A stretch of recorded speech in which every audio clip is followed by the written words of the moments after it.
তো আমার টিপুসার ভক্তরা মানুষ সেবা করে, এই মানুষের মধ্যে সেই মানুষ বলছে টিপু বাজান এই জগৎ সংসারী।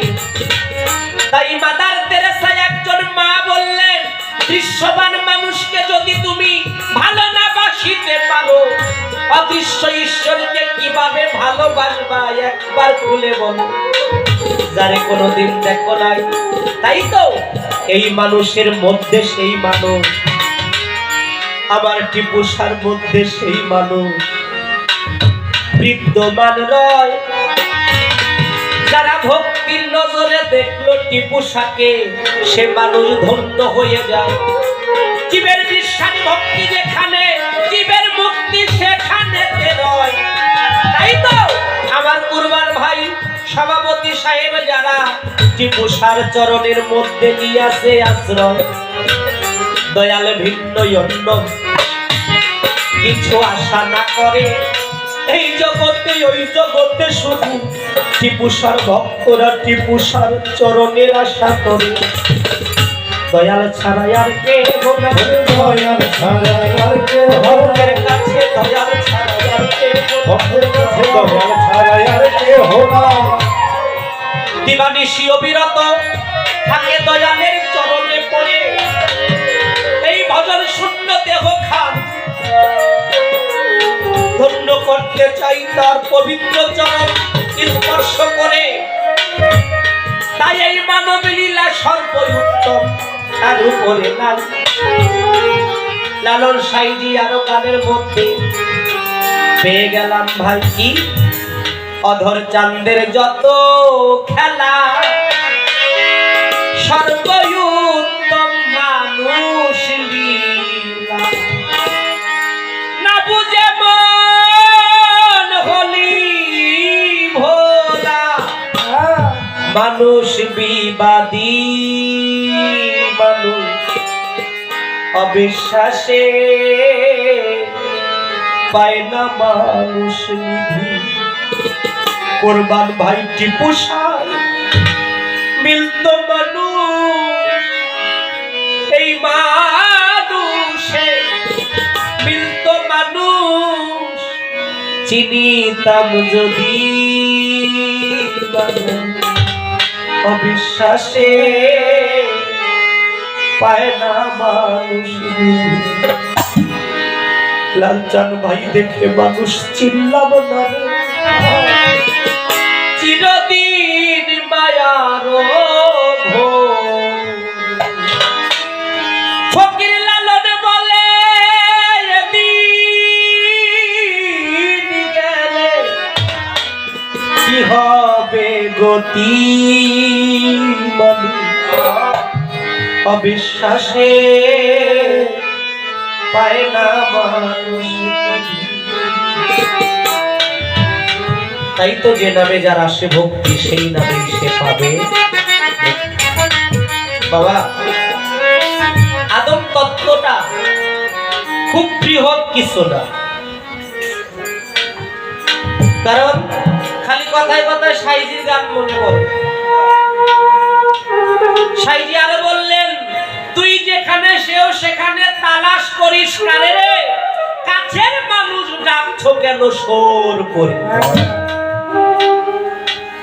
বুঝতে গেলে অনেক কিছু, আর যদি অনেক কিছুর জায়গা থেকে একটু সারমর্মের মধ্যে নিয়ে আসা যায়, তাহলে আমার ইস্কান্দার চাঁদের ভক্ত যারা, যে কোনো ওলি আল্লাহর ভক্ত যারা, আমার টিপুসা বাবার ভক্ত যারা, ওই টিপুসার মধ্যেই সব কিছু খুঁজে পায়। এখানে আসলে সবকিছু পাওয়া যায়, বাইরে যাওয়ার দরকার পড়ে না। কারণ মসজিদ হচ্ছে বর্জকের আয়না। আমার মাথায় কি বিরক্ত না আপনারা? মসজিদ হলো বর্জকের আয়না। আয়না ছাড়া যেমন নিজের চেহারা দেখা যায় না, তদ্রূপ মুর্শিদের কাছে না গেলে নিজেকেও চেনা জানা যায় না। তাই সেই সুফি আদম, আল্লাহ যাকে খলিফা বানিয়েছেন, এই আদমকে প্রতিনিধিত্ব দান করেছে এই আদমকে। আর এই আদমকে ঘিরে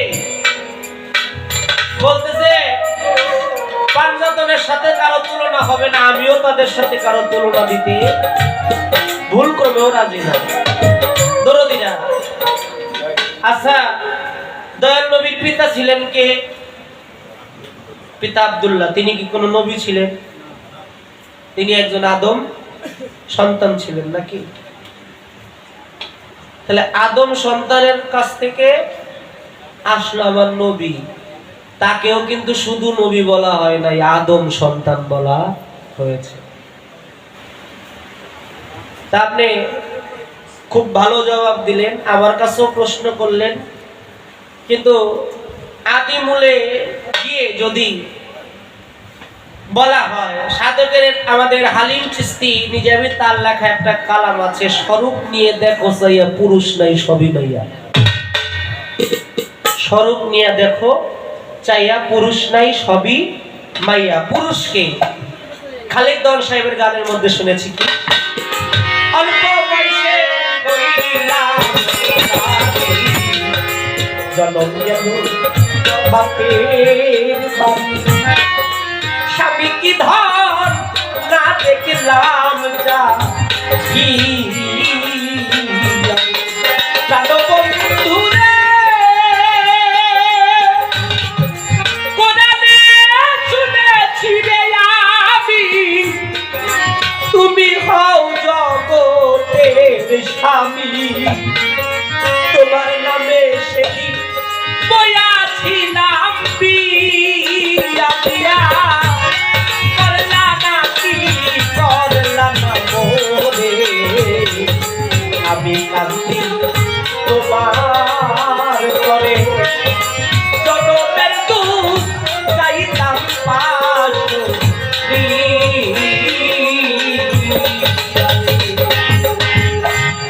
আমি অল্প বয়সে হইলাম নারী। কে? আমরা সবাই যদি বলি নারী, একজনই পুরুষ, সে আমার পরম পরমাস। কিন্তু এটার কোনো সহি দলিল কিতাব নাই না। আমার যদি কেউ কয় এটার কিতাব দেখায় দেন, দলিল দেখায় দেন, আমিও পারবো না, কেউ পারবে বলে আমার মনে হয় না। যে আল্লাহ নিজে একদিন ছায়াবতী রূপ ধরেছিলেন, একটা নারীর রূপ ধরেছিলেন আল্লাহ নিজে। কিন্তু বিশ্বাস করেন আমি এটার কোনো দলিল পাই নাই। একটা হলো আধ্যাত্মিকতা, আর একটা হলো বাহ্যিক ভাব। আদম তত্ত্বটা খুঁজতে গেল আপনি বাইরে পাবেন না, আপনার আধ্যাত্মিকতার মধ্যে ঢুকতে হবে। একটা হলো হাকিকি ভাব, এই দেহটা বাসারি দেহটা দেখা যাচ্ছে, কিন্তু এই দেহের ভিতরে যে রুহু বা আত্মা তাকে দেখা যায় না। তদ্রূপ যদি খেয়াল করেন, ওই আদিমূলেও আমার আল্লাহ নিজেই ছায়াবতী রূপ ধারণ করেছিলেন, যা সাধুগুরু মহামানবদের মুখে মুখ মিশ্রিত বাণী হিসেবে আমরা পেয়ে থাকি। বলার চেষ্টা করলাম, কার একটা কিছু আদমের কপালের ঠেকাই দিন, এই প্রশ্নটা করছিল জিতার লিগে। বুঝছেন কোরআন ভাই, আমার হারাইবার লিগে, জিতার লিগে এলো প্রশ্ন। সেটা কি? আচ্ছা, আমি যদি সত্য কথা কই তাহলে হাইরা গেলে সমস্যা আছে, সত্য কথা কই হারলে কোনো সমস্যা নেই, কিন্তু মিথ্যা কথা কইলে এই পাপের ভাব কেউ নিবে না। আর আমরা তো বর্তমান বয়তিক অভাব নাই, সত্য মিথ্যা কি দুইটা গান গায়ে ভাইরাল হই দি পারলি আর বায়না অনেক টাকা। হ্যাঁ, কিন্তু দাসত্ব কারে কয়, গোলামি কারে কয়, ভাব দ্বারা কারে কয়, এইটা শেখার চেষ্টা করেন। আর আমরা বর্তমান তো বাংলাদেশে কমিটির অভাব নয়, ওই এক গান শুনছে, ওই এক গান হই নাই পাগল হয়ে গেছে গা, তারে বায়না কর। এইভাবে গুরুর গোলামি না করা, দাসত্ব না করা, গুরুর পাইরবি না করে বর্তমান অনেকই হয়ে গেছে বাবা। আমি তাদের চাইতে অনেক নগণ্য, অনেক নিকৃষ্ট, অনেক অধম একজন। তারপরে বলতে হয় বাবারা, আমার দয়াল নবী যেই মোহাম্মদী নূর, এই নূর মুবারক যখন আদমের ভিতরে প্রতিষ্ঠিত করলো, আদমের ভিতরে নুরুল আলা নূর, আল্লাহর জাত নূর হইতে যে নূর খণ্ডিত হয়েছে, সেই নূরের অংশ যখন আদমের ভিতরে ফুৎকার করলেন, ভিতরে ঢুকাইয়া দিলেন, আদমের অন্ধকার ঘরটা আলো হয়ে গেল, রূহ জাগৃত হয়ে গেল। সাথে সাথে আদমের মুখ থেকে, জবান থেকে বের হয়ে গেল আল্লাহর প্রশংসামূলক বাণী, আলহামদুলিল্লাহ। এতে আমি কতটুকু হাইরা গেছি আমি জানি না, তবে হারলে জিতা যায়, জিতলে যে কি হয়।